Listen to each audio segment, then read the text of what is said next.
So now for the last segment of the Familia First Podcast, C4 and Javon just left. It's only me and Udell here, and we're gonna get into film, the Oscars, predictions. I know you haven't seen a lot of these, Yeah. but for the ones that what I'm saying, they're there. Mm-hmm. You could just give your take on it. There's also like other films, I'm saying, like I want you to break down, but I have seen a lot of these, the ones that are nominated. And for now, I'm gonna just give my predictions of my picks and what I think is gonna win. Okay. That sounds good. These are not all of the awards, by the way. These are just the ones that I thought that me and you both would be interested in. Because honestly, bro, I'm not, like, I haven't seen a lot of shorts. Yeah. Like, I'm not going to come here and say, like, oh, live action short. Bro, like. Well, we haven't, I know, I feel you. Okay, so let's just start with Best Picture. Right? Okay. Best Picture, we got Top Gun, Everything Everywhere, All at Once, Triangle of Sadness, All Quiet at the Western Front, Elvis, Women Talking, The Banshees of Inisherin, The Fablemans, Okay. Avatar, Okay. and Tar. Wait, Okay? Babylon wasn't even there? Babylon wasn't there, bro. Babylon was not there, bro. And I kind of understand because I've heard that a lot of people in the industry didn't like Babylon because of how it portrayed Hollywood. Okay. So I think that kind of makes sense. No, I understand that. I understand And that. yeah, I expected that, to be honest, bro. I didn't expect it to be up here. So I will say, bro, like that movie was definitely up there Hell yeah. for the best films of the year. For sure. We'll get to that probably next episode. But out of those, That movie, the only thing wrong with that movie, in my opinion, well, not the only thing, you got to get somebody better in your marketing team, bro. That's it. That's all I'm going to say. For sure, That's all I'm going to say. Yep. For sure. But yeah, what you were saying, bro? Out of the list we heard so far, Banshees of Inisherin, Top Gun, Everything Everywhere All at Once, The Fablemans. I would go with Everything Everywhere All at Once. And what I really love about that movie is, number one, how, if I remember right, the message of the movie is basically a philosophical battle between nihilism and meaning, or not nihilism, but what's the opposite of that? Nihilism and existentialism. Existentialism. So basically saying everything is meaningless and everything is meaningful. Those two philosophies in the movie, I like how the movie depicted that, like why existentialism, why things matter, and why we should use our time better. But I know that probably didn't make sense too much, but What you said made sense. yeah, I was just gonna say that it's just late as hell, bro. It's like 2 a.m. But aside from that, I really love the acting in the movie. I feel like not only did the protagonist in the movie, what was the actress's name? Michelle Yeoh. Michelle Yeoh. That was one of the most unbelievable performances of all time that I saw personally. Just because how fast I saw her switch on a dime on the movie. Yeah, because she did, bro. That was like 5 movies in one. Yep. And like obviously she was playing the same character. Yeah.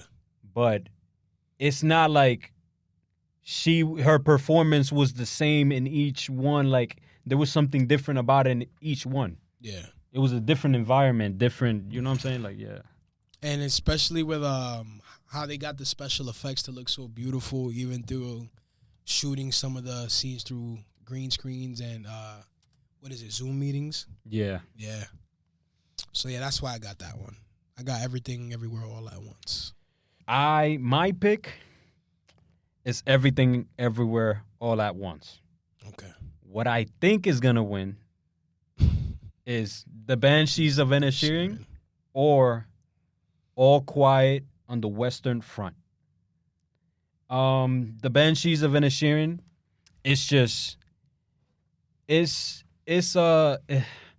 there's not much wrong with this movie, bro.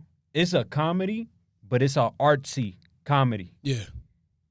Like you rarely see comedies get nominated for best pictures. Yeah. When people think of comedies, they think about raunchy comedies, and raunchy comedies are only cult classics. They don't get recognized in spaces like this. Yeah. Right? So it was funny in a witty way. The dialogue was up there. The dialogue was great. Cinematography was great. The performances were great. The theme, it was just the theme and message were universally relatable. Yeah. Everybody could relate to this shit, bro. Damn near everybody could relate to it. So that's why I think it's up there. Like, you know what I'm saying? Yeah. Just to move quickly, All Quiet at the Western Front. It had to do with the propaganda of war to younger males, and how I forgot what country it was. I'm sorry. I don't want to say Germany without knowing specifically if it was Germany or not. This is a movie where war is not being glorified. It's doing the complete opposite of it. We got younger males going into war thinking that this is what you're supposed to do, and then you return back to your family. You have a wife, you have kids, and you live happily ever after. Turns out you go in there, you make friends that eventually become family because of the shit that you go through, and then what happens? You see everybody die. And now you learn that going to war was fucking pointless. The cinematography was top tier. Let's move on. Nah, that was a good breakdown. Best director. Holy shit. What's the nominees? Best director. Hold on. I gotta look for it. Okay. The nominees are The Banshees of Inisherin, Okay. Triangle of Sadness, Tar, Everything Everywhere All at Once. This is weird. It got nominated twice because there's two directors for Everything Everywhere All at Once, the Daniels. Okay. So I would just say the Daniels. Yeah. I don't know why there's two. And then Steven Spielberg for The Fablemans. You want to look at that? No. I got them all. I think for this category, I would go with the Triangle of Sadness. And the reason why I would go with that is I feel like to make a movie, to craft a movie from start to finish like the Triangle of Sadness, you have to go into it knowing exactly what you want. And what I mean by that is there's key moments in the film, such as when they're catching the fish from the boat outside on the cruise ship, and they do this extravagant thing where they send experts and they catch the fish, they put it on ice, and they have this entire workflow and where they get this fish for these wealthy people on a cruise ship. And you wouldn't notice this shot at all if you're not paying attention to the scene because it's a transition. So a lot of the cause and effect aspects of the movie that push the plot happen in the corners of the screen when you're not paying attention to it the most. I completely agree with you, bro. I have nothing bad to say. Yeah. I will say Triangle of Sadness is definitely my issue is that this year has been crazy, right? Yeah. There's a lot of great movies that I just think unfortunately they are not going to get awarded. They're not going to get the recognition that they deserve. Yeah. Because this year has been fucking jam-packed with great movies. Yeah. In another year, I would give it to Triangle of Sadness. I don't think that's going to happen. Yeah. And personally, I wouldn't give it to it. Yeah. But it's definitely up there. For sure. Best director, I would give it to the Daniels. Okay. Because everything that you said, those are my reasons. And everything that you said is just taken a few notches up in every department with Everything Everywhere All at Once. Because like you said, going into this movie, you have to know exactly what the hell you want. Yeah. Right? And bro, like this movie is all over the place. As the title says, everything everywhere all at once. Bro, there's so many fucking narratives that go together. There's so many narratives and the things that these characters are saying, especially towards the end of the movie. Yeah. Me, I would be saying something, and me in another fucking universe would finish my sentence. We would be saying the same thing, Yeah. but saying something completely different at the same time. And somehow, through editing, like, they made this happen. Yeah. Obviously not editing, but that's why I would give it Best Director, because you really have to manage all of these things. All of these different narratives, these characters. The people, like, it's just, like, that's... I can see that. That's a great choice. That's my pick for prediction. I think they're going to go the Daniels. Everything, everywhere, all at once. Okay. There's no other way. Like, the only other way that I would see it is if there's a clear, in their eyes, there's a clear tie between Best Picture. Yeah. And they would give the Best Picture to one and then the Best Director to the other one. Okay, I see that. That would be funny. Yeah. Which could happen. One of our professors said that, so I'm not gonna take that. I'm gonna give her credit. The next one, Best Actress. Okay. To Leslie, that's the film. I don't know that one. Michelle Williams from The Fabelmans. Okay. Blonde, Ana de Armas. Kate Blanchett. I don't know how to say that. From Tar. Michelle Yeoh. I'm going. You already know I'm going. I'm going Bro, Michelle Yeoh. There's no argument. I don't think there's an argument. Let's just move on. I'm sorry. Michelle Yeoh. Like, Best Actor. Okay. Austin Butler, Oof. Elvis, Brendan Fraser, The Whale, Colin Farrell, The Banshees of Inisherin. Colin Farrell, yeah. Bill Nighy, Livin'. I think I butchered that. I'm sorry. And then After Sun, Paul Mescal.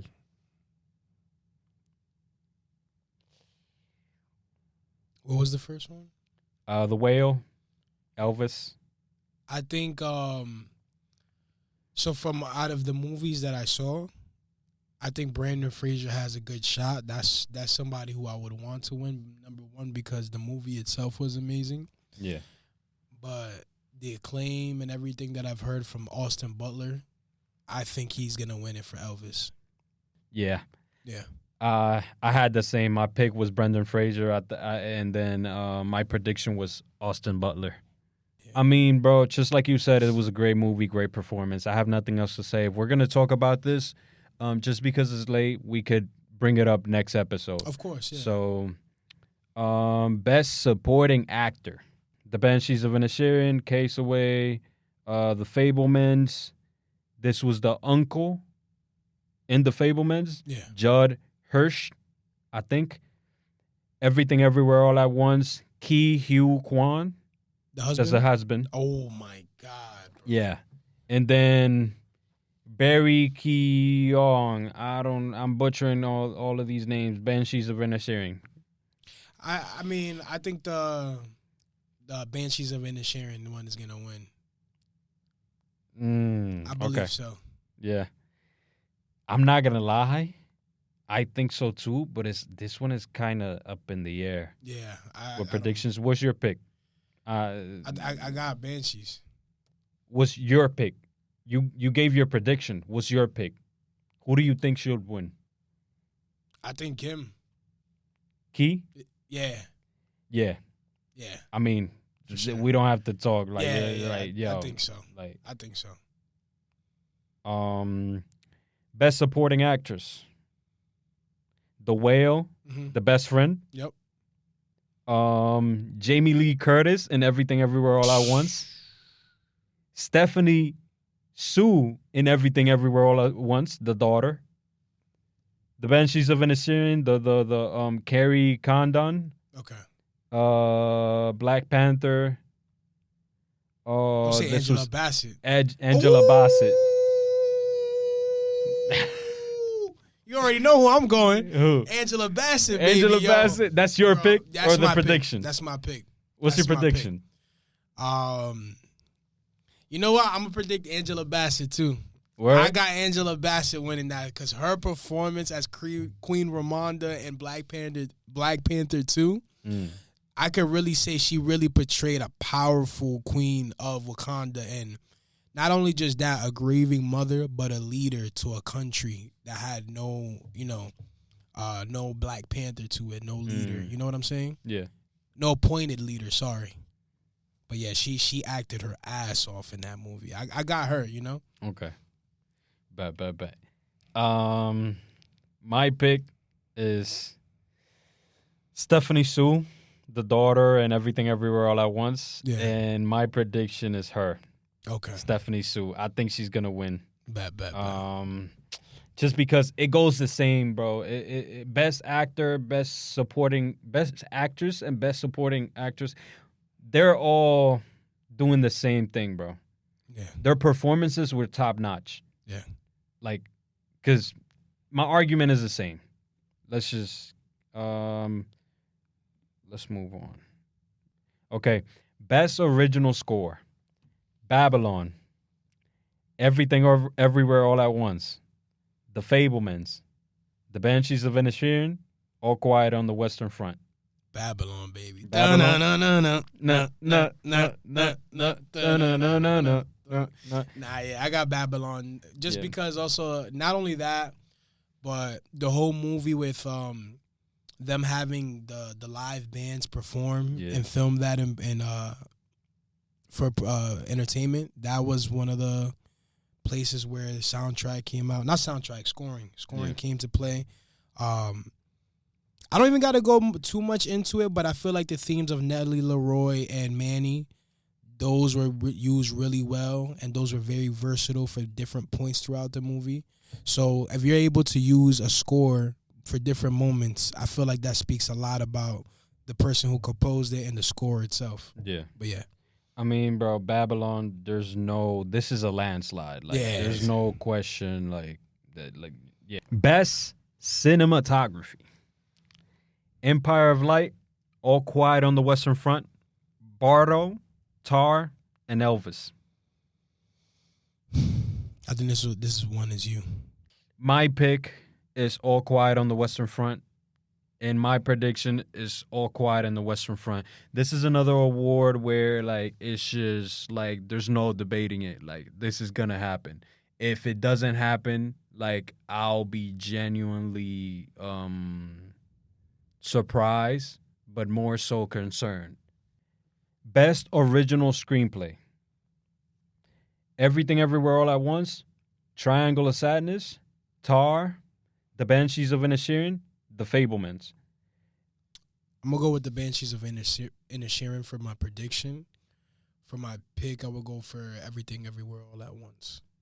Same. Yeah. Same. Yeah. I mean, there's no, yeah, that's it. Let me see. Okay, Best Adapted Screenplay. Living, Women Talking, All Quiet on the Western Front, Glass Onion, A Knives Out Mystery, and Top Gun Maverick. My prediction is Women Talking. Yeah. And my pick would be Women Talking just because that's the only one that I know about besides, like, and, like, I know about the book and I know, like, I obviously watched the movie. Like, the only thing I disagree with is the ending in that movie, but we could talk about that on another episode. Okay, Best Film Editing. Okay. Top Gun Maverick, The Banshees of Inisherin, Tar, Elvis, Everything Everywhere All at Once. Everything Everywhere. And I'm not even just trying to say that for the time or nothing. I just feel like I have a hard time believing anything is going to beat that in editing. I'm not going to. Just because it handles so many different narrative shots and structures and in general. Yeah. The next one is Best Production Design. Babylon, Fablemans, All Quiet on the Western Front, Elvis, Avatar, The Way of the Water. Predictions for me is gonna be Avatar because they integrated the special effects into that in that category. Yeah. But my pick would be Babylon just for the beautiful scenes in the desert. Yeah. Tobey Maguire's house. Just a lot of the views of the city of where Nellie Leroy was playing at or visiting at. I also love the set of the scene in where she's in like this aristocratic ball, and the design of the costuming, the composition of the shots. I really like that. Yeah. Yeah. So I got that as Same. my pick. I agree with you. I think it's gonna go to Avatar just because it has to do with the award. Yeah. Everything in there, even special effects, has to do with production design. So, Yeah. but yeah, I think otherwise I would think Babylon should win it. But yeah, let's move on. Best sound: Top Gun, Avatar, The Batman, Elvis, All Quiet on the Western Front. I'm gonna go with the Batman for my pick, for my prediction. Same. Yeah. This one is a no-brainer as well. Like, I know you brought up like the sound of the Batmobile, yeah, like that engine, how they create those sounds, especially the fighting, yeah, the impact sounds that they do. the fighting, especially the gunshots. Yeah. They, I'm not gonna lie, I low-key forgot what it was about the gunshots in particular, but it was the way they used the rain sound Yeah. and the gunshots at the same time. Yeah. There was times where the gunshots would fade out, I think, and the rain would you would still hear the rain. There's other times where when we hear the Batmobile like turning on, like you said, yo, bro, they used, I forgot what they used exactly, but the Batmobile is not exactly anything you would think of that the original sound is what they use. Like they used, I forgot what it was that they used. Like it's not a real car engine that they use for the sound of it. It's nothing even close to it. I forgot what it was, but then like through that and mixing other sounds along with that, they created this the Batmobile sound. Like it was just crazy. Yeah. But yeah, overall the sound of the movie, like walking steps, like everything, the atmosphere, it was very different. And I feel like also like when we get to next week's pod, we could also get our reactions to like what won, and we could give more detail as to why we think our pick should have won versus the prediction. Yeah, definitely. Next podcast we will be touching on music. We'll be touching on music. We'll be touching on the Oscars, the wins, the nominees, who we think got snubbed. We'll definitely touch on basketball. We gotta touch on what we spoke about, the blunt rotation. Yeah. So Udell came up with a segment where we basically say like, yo, these characters in movies, shows, or anime, who are the characters that we would want in a 5-man blunt rotation? So I think that would be very interesting. We'll have that. We'll do that next episode as well. What else? What else am I missing? Oh, we're gonna talk about the top 25 films of 2022. Yeah, we got it. It's a good list. Yeah, and then we'll break them down. We'll take our time with it. Mr. Morale versus. Oh, we got to talk about Mr. Morale versus Good Kid, Mad City. Good Kid, Mad City. C4 had a very interesting take on that. You know. Yeah. Yeah. Let's just. We'll save it for the pod. We'll save it. But yeah, this has been Familia First Podcast, episode 2. Yeah, we'll see you next time. See y'all next time, and thank you for having me, man. Bye. Have a great time.